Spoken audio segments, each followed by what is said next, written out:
आज मैं बताने वाला हूँ भगवान विष्णु का चौथा, पांचवा और छठा अवतार के बारे में, जिसमें भगवान विष्णु ने चौथे अवतार में नरसिंह अवतार के रूप में पृथ्वी पर जन्म लिया। भगवान विष्णु का चौथा अवतार नरसिंह अवतार के रूप में हुआ।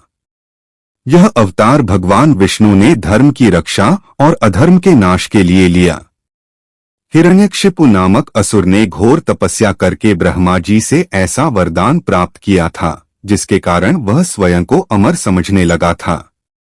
उसे यह वरदान प्राप्त था कि उसे न कोई मनुष्य मार सकता है, न जानवर, न दिन में, न रात में, न घर के भीतर, न घर के बाहर, न धरती पर, न आकाश में, और न ही किसी शस्त्र से।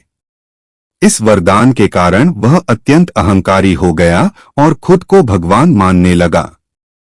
उसने यह आदेश दिया कि सब लोग केवल उसी की पूजा करें और भगवान विष्णु की पूजा बंद कर दें। हिरण्यकशिपु का पुत्र प्रहलाद भगवान विष्णु का परम भक्त था। प्रहलाद अपने पिता के आदेशों के विपरीत विष्णु भक्ति में लीन रहता था।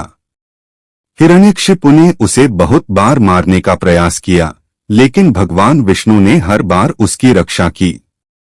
अंत में हिरण्यकशिपु ने प्रहलाद से पूछा कि उसका भगवान कहाँ है। प्रहलाद ने उत्तर दिया कि भगवान हर जगह हैं। इस पर क्रोधित होकर हिरण्यकशिपु ने एक स्तंभ की ओर इशारा करते हुए पूछा, क्या तेरा भगवान इस स्तंभ में भी है? प्रहलाद ने उत्तर दिया, हाँ, भगवान हर जगह हैं। यह सुनकर हिरण्यकशिपु ने गुस्से में आकर उस स्तंभ पर प्रहार किया। जैसे ही उसने स्तंभ पर वार किया, उसमें से भगवान विष्णु ने नरसिंह रूप में अवतार लिया। नरसिंह आधे मनुष्य और आधे सिंह के रूप में थे।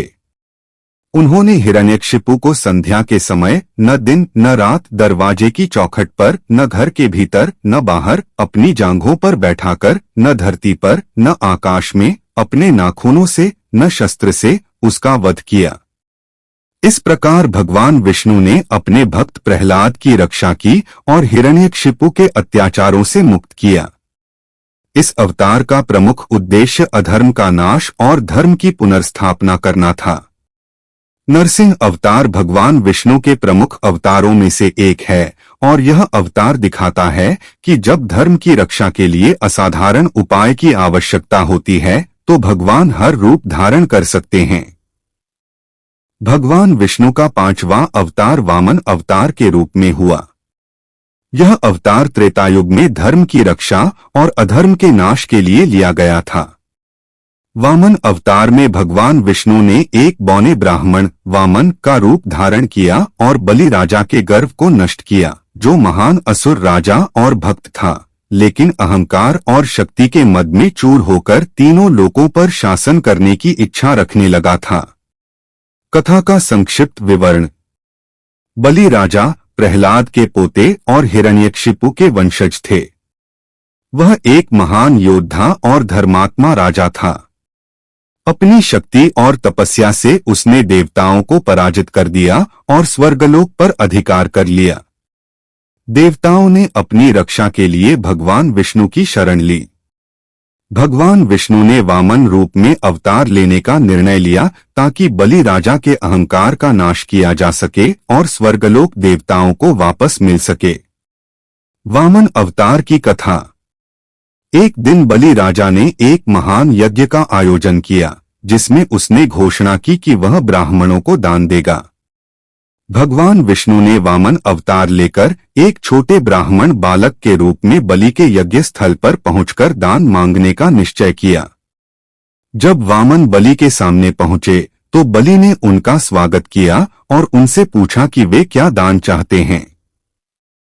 वामन ने उत्तर दिया, मुझे केवल 3 पग भूमि चाहिए, जो मैं अपने कदमों से नाप सकूं। बलि ने हंसते हुए कहा कि वह उनसे बहुत छोटी मांग कर रहे हैं और उन्हें कुछ बड़ा मांगने के लिए कहा। लेकिन वामन ने अपने 3 पग भूमि की मांग पर ही आग्रह किया। बलि ने इसे स्वीकार कर लिया और वचन दे दिया। जैसे ही बलि ने वचन दिया, वामन ने अपना आकार बढ़ाना शुरू किया और विशाल रूप धारण कर लिया। पहले पग में उन्होंने पृथ्वी को नाप लिया, दूसरे पग में स्वर्गलोक को, और जब तीसरा पग रखने का स्थान नहीं बचा तो बलि ने भगवान के चरणों में सिर रख दिया ताकि भगवान तीसरा पग उनके सिर पर रख सकें। इस प्रकार भगवान विष्णु ने बलि के गर्व और अहंकार को समाप्त किया। बलि राजा को दिया गया वरदान।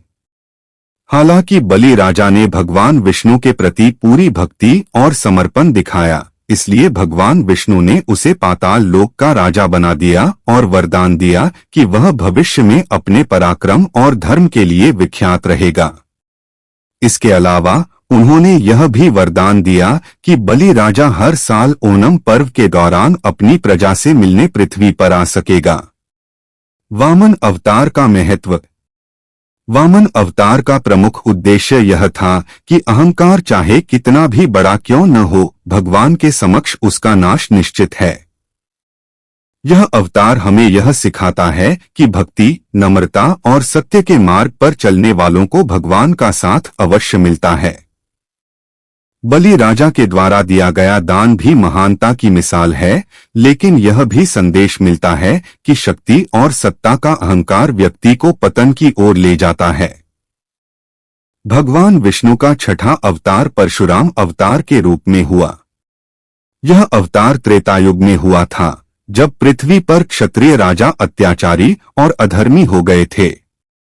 परशुराम भगवान विष्णु के क्रोध का प्रतीक माने जाते हैं, जिन्होंने अधर्म का नाश करने और धर्म की पुनः स्थापना करने के लिए क्षत्रिय राजा का विनाश किया।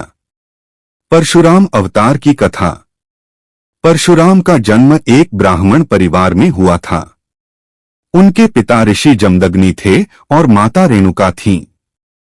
परशुराम का असली नाम राम था, लेकिन जब उन्होंने भगवान शिव से परशु फरसा प्राप्त किया, तब से उनका नाम परशुराम पड़ा।